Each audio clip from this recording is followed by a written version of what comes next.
think Ben Shapiro gave the stupidest statement I've ever heard in my life. If anything, we should be fighting for these other officers to get off. There's no. Before we react to what these people are saying today, sometimes you have to go back to the receipts. This video is from March 10th, 2025. At the time, Ben Shapiro was pushing Donald Trump to pardon Derek Chauvin, the former Minneapolis police officer convicted in the killing of George Floyd. And Brandon Tatum was having none of it. In fact, Tatum, a former police officer and one of the most prominent conservative voices in America, said Shapiro's argument was completely wrong. He said Derek Chauvin should still be in prison. So why are we bringing up an old video more than a year later? Because politics has moved on. Tatum is still talking about law and order, policing, public safety, and political unrest. His current show continues to frame these issues through a strong pro-police, law and order lens, including his recent coverage of unrest in Minneapolis and police use of force cases. And that makes this old clip worth revisiting, because I want to take Tatum's own words seriously. If you say police officers have a duty to protect human life, then that principle has to survive when the politics get uncomfortable. And if you say law and order matters, then it has to apply to people with badges too. So let's go back to March 2025 and listen to what Brandon Tatum himself said about Derek Chauvin. I'm Neil. This is The Honest Perspective. Truth over access. People over profits. Live. Uncut. Unfiltered. Let's get into it. I find it quite interesting what Shapiro is saying here. Number one, he wants to call for the pardoning of Derek Chauvin. And he said that this incident led to just one of the worst dynamics of race relations in America, where he's trying to restart. If he believes that, that means that he's trying to restart that dynamic in the United States of America. Because if he believes that the murder itself, which was adjudicated properly with a jury of peers, if he believes that was one of the worst dynamics for American race relations, why is he kicking it back up? Number two, the pardon would be ceremonial, because the pardon would only affect the federal jurisdiction. But remember, Chauvin is also convicted under the state murder penalty as well. And number three, if Shapiro's argument has intellectual integrity, why is he not calling for the release of the other officers who were convicted for not intervening to protect George Floyd from being murdered? All right, Tatum, I'm going to go to you first, and then I'm going to go to Officer Tatum. Yeah, I think Ben Shapiro gave the stupidest statement I've ever heard in my life. If anything, we should be fighting for these other officers to get off. There's no way in the world officers just holding security should be charged. The two rookie officers that were holding George Floyd's legs should be charged. These officers shouldn't have been charged. The summer of love and the violence that was perpetuated is what railroaded those officers. Derek Chauvin should be sitting in prison right now for good reason. And he pled guilty to the federal charges. So it's not like he even contested the federal charges himself. And then also, people conflate homicide or second-degree murder charges. The charges that Chauvin was charged with, even on a state level, didn't have intent to it. It has the depriving somebody or being inhumane towards another person, lacking responsiveness to a person's dire situation. That's what he was charged with. He wasn't charged with intentionally murdering George Floyd in the first place. So Ben Shapiro, I think, is completely wrong. I think it's the wrong move. And I don't care if he was slightly right. Pardoning Derek Chauvin would be the craziest thing in American history, other than the fact that Derek Chauvin had anything to do with killing George Floyd. So I think both of those things are terrible for race relations. The killing of George Floyd and also the pardoning of Derek Chauvin would be, insurmountable for this country, in my opinion. Yeah, there it is. And remember, this isn't me putting words in Brandon Tatum's mouth. He said it. Ben Shapiro wanted Trump to pardon Derek Chauvin. Tatum said that was wrong. And that's significant because Shapiro's argument wasn't some random internet comment. He was actively campaigning for presidential clemency. He launched a petition. He argued that Chauvin had been railroaded. And he tried to reframe George Floyd's death around fentanyl and pre-existing medical conditions. But there is a problem with that story. The federal case did not end with Chauvin simply being found guilty by a hostile jury. Chauvin later pleaded guilty to federal civil rights violations. According to the Justice Department, Chauvin admitted that he willfully violated Floyd's constitutional right to be free from unreasonable force. He admitted keeping Floyd restrained on the ground with his knee on Floyd's neck, back, and shoulder. And that is why this old clip matters. Because Tatum understood something that Shapiro's argument tried to obscure. Police accountability is not the same thing as being anti-police. You can support police officers. You can believe police work is dangerous. You can believe officers deserve due process. And you can still say, when an officer abuses state power, hold that officer accountable. That's not anti-police. That's the bare minimum required for legitimate policing. And Tatum is about to make that point even more directly. You make a great point. I'm going to go to Officer Taylor. You make a great point, Tatum. I never thought I'd say that, by the way. But you make a great point. If you actually have integrity, you would probably flip the script. You would say Chauvin definitely, but maybe there's contextualization for these other officers because some of them were rookies and under what they considered to be command. Now, I don't buy that argument. I believe that they should have acted in accordance to life. But this was still ruled to be a homicide, which simply means another human being contributed to the death of the individual who did pass away. Officer Taylor, what are your thoughts about this new campaign and what Officer Tatum just said? Well, I think somebody should give Ben Shapiro a drug test because I've heard more cogent arguments from crackheads. All right. If he is that sure that this is fair and just, I'm 6'6" and weigh 300 pounds. I will happily kneel on his carotid artery for 8 minutes and 26 seconds and see how he feels after that. As far as the other two officers being pardoned or some such, I don't agree with that either, because they swore to uphold the law. It doesn't matter who is breaking it. So if their training officer is violating the law, they have a moral obligation to step up. They were also told by off-duty fire personnel, off-duty EMTs, that the man's life was in danger. So I believe that's the reason they were convicted. It's not that they were held in sway of their training officer, their field training officer. It was that they were notified several times by passersby and by medical authorities that this was a critical situation and that they should do something about it. And still they failed to act. I disagree. Yeah. All right, go ahead. You got to respond. Go ahead. No, I just disagree with that, because when you're a police officer, you actually done the job, and there's this thing called operational momentum, and there has to be intent there. I think these officers were legitimately doing their job. They were holding him down like they should because he was resisting arrest. And the officer there was just blocking these civilians from stepping onto the scene.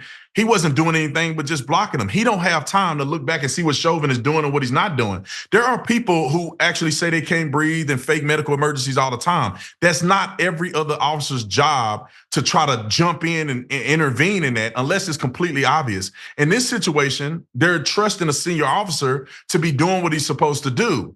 And I don't think that these other officers should be brought into that. The only reason they're involved in that is because of the outrage that has been caused with the protest. Derek Chauvin should be the only one prosecuted on this charge because he literally had the close contact with George Floyd. He had dealt with George Floyd from the beginning, and he was the one kneeling on George Floyd and can tell when he was resisting and when he wasn't. So Derek Chauvin should be in jail over this. The rest of them should be free. We're running out of time. So far, both of you gentlemen agree that Ben Shapiro's directive about Chauvin completely insane. That never should happen.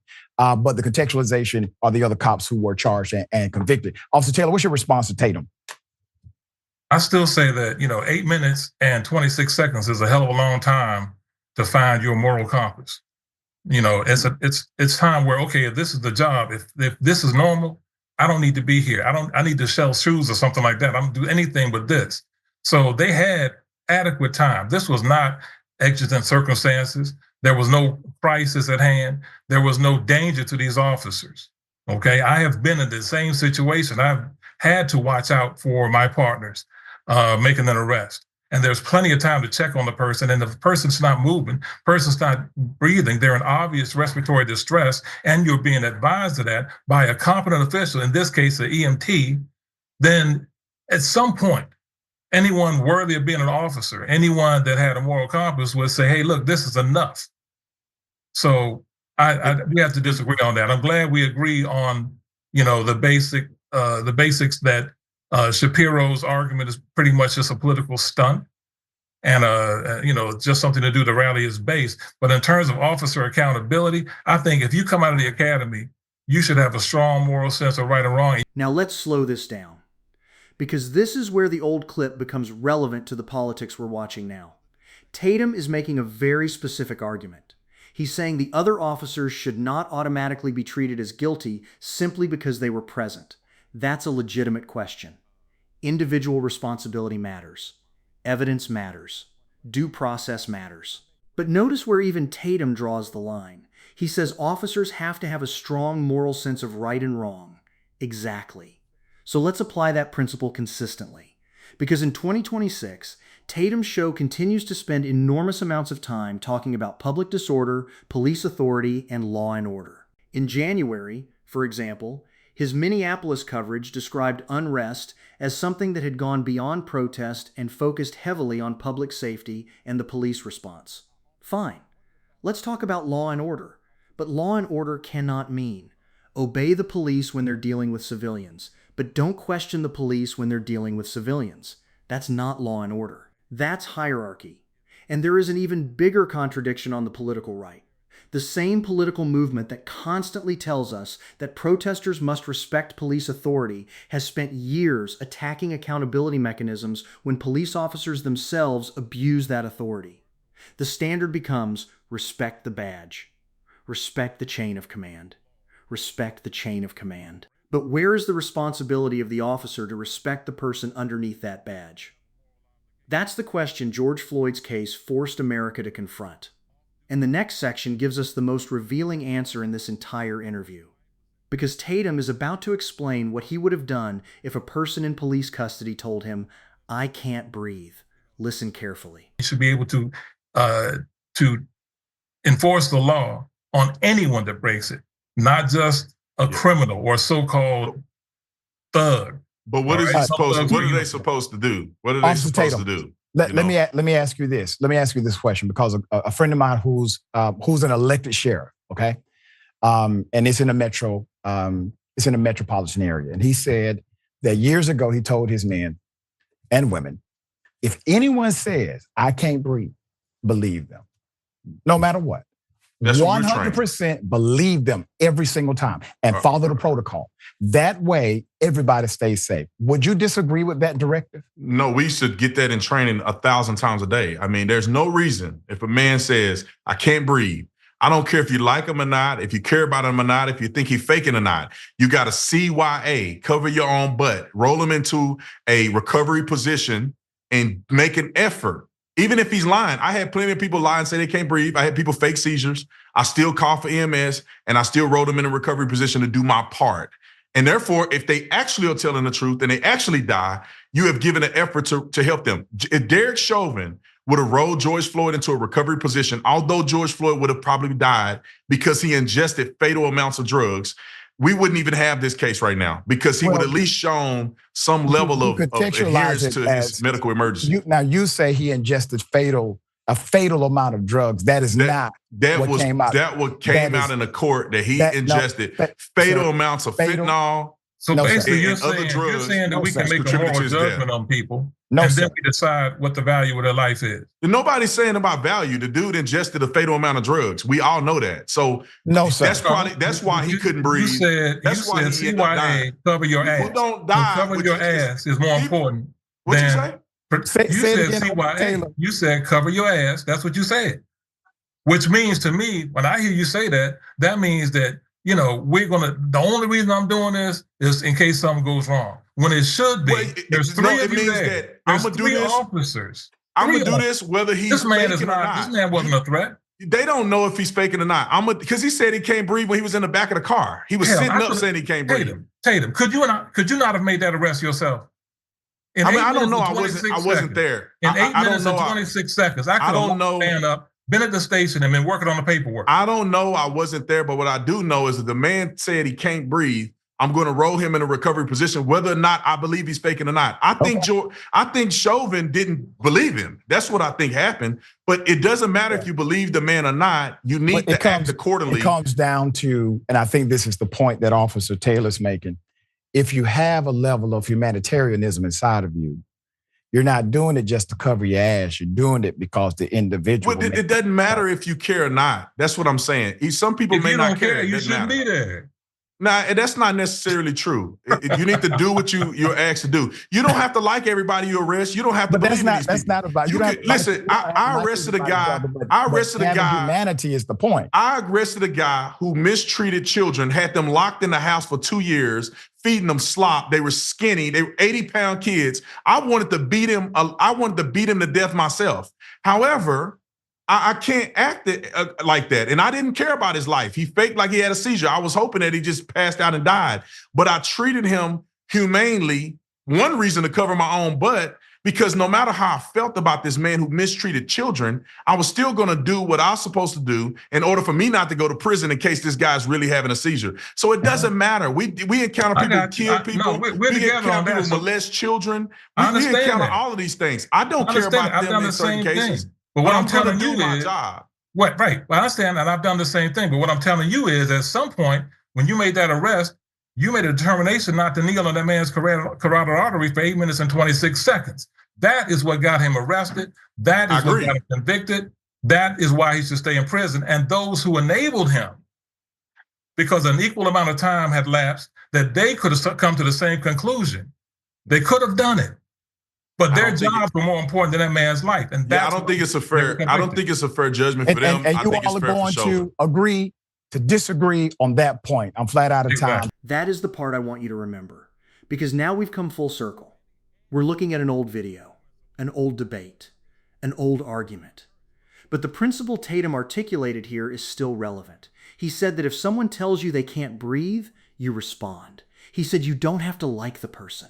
You don't have to believe them. You don't even have to think they're telling the truth. You respond anyway. That is actually a radical idea in today's political environment. Not because it's complicated, because it's humane, and because it puts a limit on state power. The person being arrested doesn't have to earn the right to breathe. They don't have to be innocent. They don't have to be polite. They don't have to be politically sympathetic. They don't have to vote the right way. They're a human being. And when the government has physical control over that person's body, the government has a responsibility toward that person. That is what Tatum was saying in this clip. And I think the left should actually take that argument seriously, while also applying pressure where it belongs. Because we don't need to pretend Brandon Tatum is a progressive. He's not. He's a conservative political commentator. His current work is overwhelmingly situated inside the conservative law and order media ecosystem. His own show describes him as a former police officer and highlights his relationship with President Trump and his conservative political platform. But that's exactly why this clip is useful. We don't need Brandon Tatum to become a Democrat. We don't need him to become a progressive. We don't even need him to agree with us on everything. What we need is for people to apply their own principles consistently.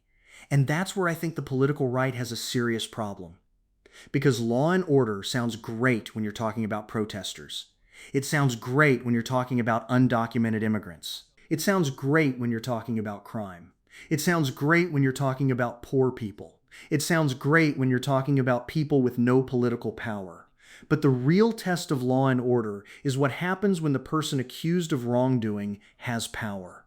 A badge, a political office, a billionaire's bank account, a presidential pardon. That's where the principle actually gets tested. And look at what happened with Ben Shapiro's Chauvin campaign.